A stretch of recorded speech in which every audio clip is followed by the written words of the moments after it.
Hello guys, welcome back to the channel. कैसे हो आप लोग।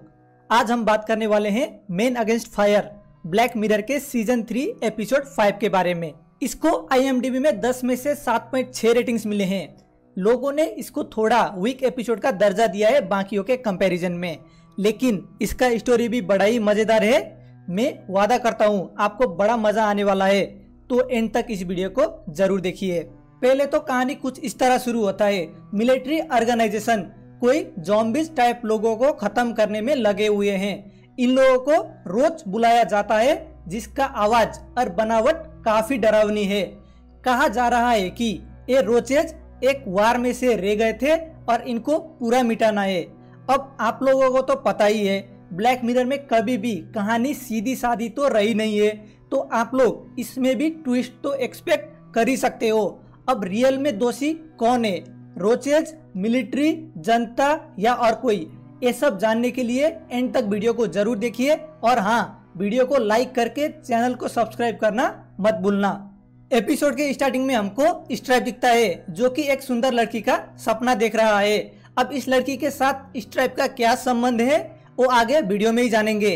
स्ट्राइप एक आर्मी मैन है और उसको नींद से हंटर रेमन जगा देती है। इन लोगों का स्क्वाड लीड कर रही है मडीना।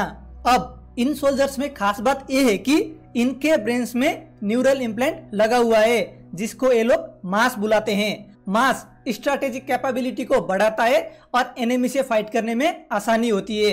यहाँ पे न्यूज आया है कि एक गांव में रोचेज ने फूड स्टोर को तोड़फोड़ करके अनाज चुराया है और ये लोग अभी वहाँ पे जाने वाले हैं।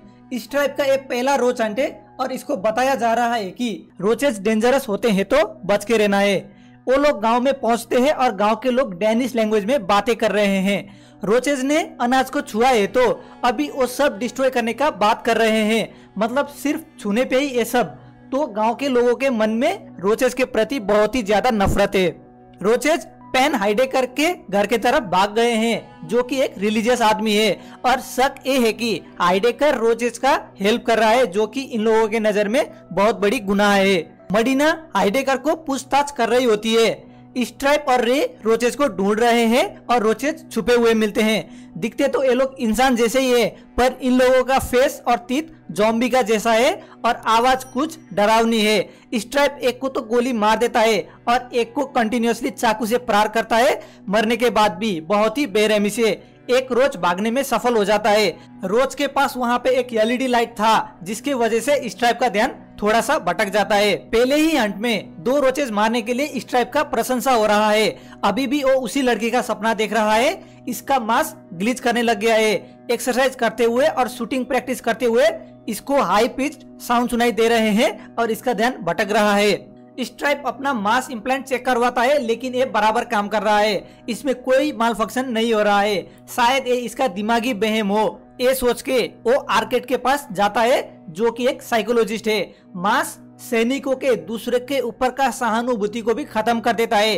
ये सब इसलिए किया गया था ताकि उन लोगों को किसी को मारने के बाद ग्लानि ना हो। मास इम्प्लांट का एक खूबी ठीक से काम कर रहा है या नहीं, ये जानने के लिए आर्केड स्ट्राइप से रोज को मारते टाइम कुछ फील हुआ या नहीं ये सब पूछता है।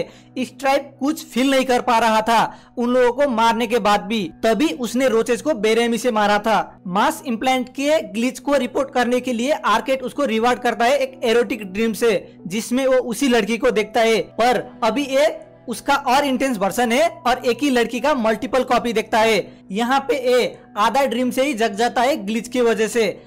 ए ड्रीम या गुड नाइट स्लीप रिवार्ड करने वाला सिस्टम बहुत ही छोटा छोटा डिटेल से टिपिकल ब्लैक मिरर वाली, यही सब तो इस शो को बाकियों से अलग करता है। अगले दिन वो लोग रोज को ढूंढने के लिए नए जगह में जाते हैं। यहाँ पे स्ट्राइप ग्रास को स्मेल कर पा रहा था, जो पहले उसका सेंस ऑफ स्मेल मिसिंग था, वो अभी वापस आ गया है। मडीना को रोज स्नाइपर के मदद से मार देता है। यहाँ पे हम लोग किसी का रिसर्च देख सकते हैं उसी डिवाइस के ऊपर, जिसके वजह से स्ट्राइप के मास सिस्टम में प्रॉब्लम आया था। स्ट्राइप एक लड़की को देख रहा था, पर उसी टाइम में रे आके उसको गोली मार देती है।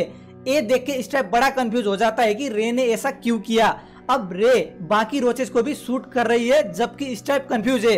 अब यहाँ पे मजे की बात ये है कि रे जिसको रोज देख रही थी, स्ट्राइप उसी को इंसान देख रहा था। अब ये सब क्या हो रहा है और इसके पीछे का रीजन क्या है, वो भी डिटेल में आगे बात करेंगे, तो देखते रहिए।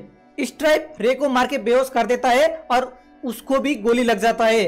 वो एक महिला और एक बच्चे को वहां से भगा के ले जाता है। लड़की का नाम कैटरीना है और ये जो रोच है ये भी असल में बाकियों के जैसे ही इंसान है, ना कि कोई जॉम्बी या कोई राक्षस। कैटरीना पूछती है क्या तुम्हें हमें रोच नजर नहीं आ रहा, और स्ट्राइप कहता है तुम रोच नहीं इंसान हो। कैटरीना कहती है उन लोगों में से लुका नाम का एक आदमी था जिसने ये मशीन बनाया है जिसके फ्लैशलाइट इम्प्लांट्स के साथ इंटरफेयर करेगा और इंसान को ज़ॉम्बी देखने वाला इफेक्ट बंद करेगा। इसीलिए अभी स्ट्राइप जिसको इंसान देख रहा है बाकी सैनिकों के नजर में जस्ट एक रोच है। असल में यहाँ पे कोई एक पार्टिकुलर जाति के ऊपर जेनोसाइड हो रहा था। जेनोसाइड मतलब किसी भी एक जातीय समूह को पूरा मिटा देना। रोचेस भी बाकियों के जैसे ही आम इंसान थे, पर 10 साल पहले वर्ल्ड वॉर के बाद ये सब शुरू हुआ था। पहले स्क्रीनिंग प्रोग्राम हुआ जिसमें डीएनए चेक किया गया और उसके बाद रजिस्टर, और जो भी इस समूह में आता था उन लोगों के ब्लड में कोई बीमारी है बोल के उन लोगों को पूरा खत्म करने का प्लान बना, जो अभी एग्जीक्यूट हो रहा है। माना कि जिसके पास मास इम्प्लांट्स है वो उन लोगों को रोज देखते हैं इसलिए डर रहे हैं, पर सिविलियंस क्यों डर रहे हैं? जबकि सिविलियंस भी उन लोगों को इंसानी देखते हैं। सिविलियंस उन लोगों से डरते हैं और हेट करते हैं क्योंकि वो प्रोपोगेंडा का शिकार बन गए हैं। उन लोगों को हर तरफ से माइंड में फीड किया गया है कि ये डीएनए वाले या इस जाति के लोग खराब होते हैं और ये एक प्योर हेट्रेड है किसी भी जाति के ऊपर। समाज में जब कोई किसी जाति को नीचा दिखाता है, अपने फंडामेंटल राइट से वंचित करता है, वो भी बिना किसी आधार के, तब वो हमको सोचने में मजबूर कर देता है कि एज अ सोसाइटी हम लोग कहाँ जा रहे हैं। रे आती है और उसका इम्प्लांट तो सही काम कर ही रहा है, तो उसको कैटरीना और लड़का रोज की तरह दिखाई देते हैं और वो दोनों को ही मार देती है। वो स्ट्राइप को बेहोश कर देती है और अभी इसको बंदी बना लिया जाता है। आर्केट आता है और बोलता है ये डिवाइस रोचेज ने किसी ड्रोन पार्ट्स के मदद से रिवर्स इंजीनियर करके बनाया है और इसका लाइट एक कोड ट्रांसमिट करता है वायरस की तरह, जो कि मास इम्प्लांट को अंदर से शट डाउन कर देता है और कहता है रोचेज थोड़ा ज्यादा ही तेज होते हुए जा रहे हैं। ये यहाँ पे भी उन लोगों को नीचाई दिखा रहा है। अब हम इंसान चाहे जैसे भी हो, हम में किसी के प्रति सहानुभूति तो होता ही है। जब किसी के साथ गलत होते हुए देखते हैं हमारा मन दुखता ही है, और चाहे जो कहे किसी का हत्या करना छोटी बात नहीं होती, चाहे वो दुश्मनी क्यों ना हो। इसलिए अगर हमारे आगे इंसान के जगह कोई और ज़ॉम्बी जैसे देखने चीज आने लगे तो हम बिना सोचे बिना मन को दुखी किए मार सकते हैं। और ये मास इम्प्लांट जो है एक अल्टीमेट मिलिट्री वेपन है। ये आपके अपोनेंट का परसेप्शन और रियलिटी को तो चेंज करता ही है, उसके ऊपर से आपका टारगेटिंग, कमांडिंग और कंडीशनिंग को भी बेहतर कर देता है। मास इम्प्लांट सोल्जर का सेंस ऑफ स्मेल भी खत्म कर देता है ताकि ब्लड का स्मेल ना आए और रोज को मारने में कोई हिचकिचाहट ना हो। इसलिए जब स्ट्राइप का इम्प्लांट्स का असर खत्म हो गया था वो ग्रास को सुन के दंग रह गया था। इस एपिसोड का टाइटल एक मार्शल का लिखा हुआ बुक से इंस्पायर है, man against fire the problem of battle command, जिसमें मार्शल साहब कहते हैं वर्ल्ड वॉर 2 में 70% से भी ज्यादा सोल्जर ने इमीडिएट थ्रेट में भी गोली नहीं चलाई और ज्यादातर जिन्होंने चलाई उन लोगों ने दुश्मन के सर के ऊपर चलाई। जो सेम बात आर्केड भी कर रहा था और सोल्जर के इसी फेनोमेनन को कम करने के लिए मास इम्प्लांट को लगाया गया था ताकि रोचेस के साथ कोई अटैचमेंट ना हो और हत्या करने में कोई हिचकिचाहट ना हो। जब स्ट्राइप कहता है वो भी तो इंसानी है, तब आर्केड कहता है उन लोगों के डीएनए में बहुत खराबी है, जैसे कि कैंसर होने का हाई चांसेस, बीमारी जैसे कि मस्कुलर डिस्ट्रोफी, लो आईक्यू, क्रिमिनल बनने का ज्यादा चांसेस, अनयूजुअल सेक्सुअल इंटरेस्ट वगैरह वगैरह। इसलिए ये डीएनए आगे नहीं बढ़ सकता और इसको खत्म करना जरूरी है। आई मीन जस्ट रेट्स या कुछ होने का प्रोबेबिलिटी हाई है, इसका मतलब सबको खत्म करने का कुछ सेंस नहीं बनता। आपका व्यूज क्या होगा इस बारे में वो भी जरूर सुनना चाहूंगा, कमेंट करके जरूर बताना। आर्केड बोलता है तुम किसी ब्लड लाइन को खत्म करके अच्छे ब्लड लाइन को प्रोटेक्ट कर रहे हो और एक गौरव की बात है। स्ट्राइप ने खुद ही ये सब के लिए एग्री किया होता है एग्रीमेंट में साइन करके। आर्केड उसको उसका 6 महीने पहले का वीडियो दिखा देता है जहां पे उसने बहुत कैजुअली आराम से ये सब के लिए हाँ बोला था। मास इम्प्लांट डालने के बाद वो सब कन्वर्सेशन इरेज करे जाने थे, इसलिए इसको ये सब कन्वर्सेशन कुछ भी याद नहीं है। आर्केड मास इम्प्लांट के मदद से स्ट्राइप क्या क्या देख सकता है वो भी कंट्रोल कर सकता है। अभी आर्केड स्ट्राइप को अंधा कर देता है और स्ट्राइप बहुत गुस्से में है। अब स्ट्राइप के पास 2 ऑप्शन है। ऑप्शन नंबर 1, उसको उसके इम्प्लांट रीसेट करना होगा, जिससे कुछ दिनों का मेमोरी चला जाएगा और फिर से सब कुछ ठीक चलने लगेगा। और ऑप्शन नंबर 2, उसको कैदी बनाया जाएगा और उसके किए हुए जितने भी चीजें हैं उसको फीड किया जाएगा मांस के मदद से। अब उसको सब कुछ क्लियर दिखाई देता है। जब वो स्टार्टिंग में गोली मार रहा था वो रोच समझ के मार रहा था, पर अभी जब वो देखता है वो रोच नहीं बल्कि इंसान को मार रहा था। वो उस टाइम बहुत ही खुश था कि उसने पहले ही हंट में 2 रोज को मारा, लेकिन रियलिटी में वो किसी बेगुनाह का जान ले रहा था। एक को तो वो मारने के बाद भी बार बार चाकू घोंप रहा था। अभी ये सब देखता है तो बहुत दुखी हो जाता है।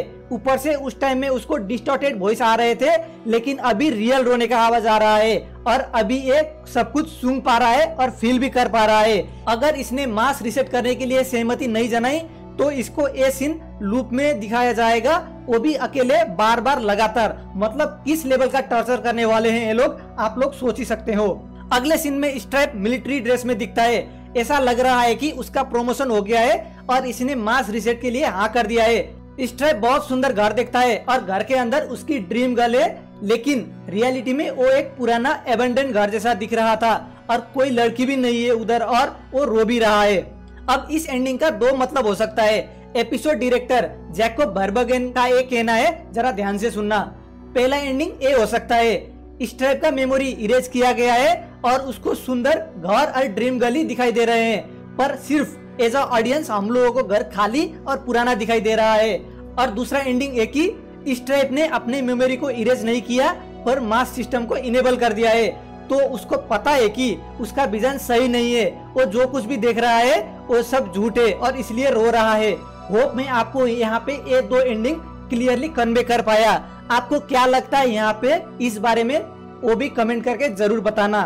मैन अगेंस्ट फायर ने इस बार फ्यूचर का नहीं बल्कि पास्ट का बात किया है। इस एपिसोड ने पास्ट में मानवता के खिलाफ जितने भी जघन्य अपराध हुआ है उसके ऊपर कटाक्ष किया है, जैसे कि मास मर्डर्स, गरीबों के प्रति रवैया और कई सारे। और ये सब इसलिए होता है जब कोई किसी दूसरे को अपने से कम इंसान समझता है और सोचता है उसको खत्म करने में ही अपना भलाई है। हाइडेकर जो रिलीजियस आदमी था उसको दिखाई दे रहा था कि जो रोच है वो भी इंसान है और उन लोगों का हेल्प कर रहा था। उसको उन लोगों से कंपेयर किया गया है जिसने जूज को नाजी से छुपाया था। सरप्राइजिंग बात ये नहीं है कि मिलिट्री का सिस्टमेटिकली और टेक्नोलॉजी किसी के प्रति सहानुभूति हटा दिया जाना। सरप्राइजिंग ये है कि टेक्नोलॉजी के बिना ही इंसान ने कैसे अपने सहानुभूति खो दी है इंसान के लिए, जस्ट अपने ब्लड लाइन प्रोटेक्ट करने के नाम में। हमें क्या पता ये रियल लाइफ में भी रिपीट हो जाए। इसके बारे में भी आप लोगों का क्या व्यूज है वो मैं जरूर जानना चाहूंगा। तो बस यही है एपिसोड और इसका एनालिसिस। कमेंट करके अपना अपना ऑब्जर्वेशन और कौन सा मोमेंट बेस्ट लगा जरूर बताना। वीडियो में क्या क्या पसंद आया क्या क्या नहीं वो भी कमेंट करके बताना। इस वीडियो का लाइक टारगेट रखेंगे 800, याद रखना 800, और वो भी जरूर पूरा कर देना।